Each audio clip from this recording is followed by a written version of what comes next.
දෙහිවල කෝට්ටේ මහරගම ප්‍රදේශවලට අඹතලේ හරහා ජලය ගෙන යන ප්‍රධාන ජල මාර්ගය බත්තරමුල්ල කොස්වත්ත බණ්ඩාරවත්ත ප්‍රදේශයේදී යම් බිඳවැටීමකට ලක්ව තිබෙනවා.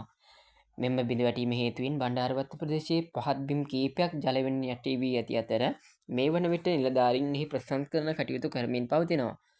ඔවුන් සඳහන් කරන්නේ අද මධ්‍යම රාත්‍රී 12 පමණ වන විට මෙම ජල සැපයුම යාවත්කාලීන කිරීමට හැකිවන බවයි.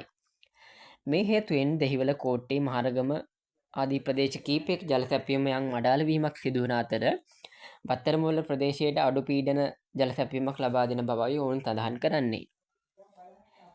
පින්න ප්‍රොඩක්ෂන් වෙනුවෙන් මම ඉසුරු මංචනායක බත්තරමුල්ල කොස්වත්ත බණ්ඩාරවත්ත ප්‍රදේශයේ සිට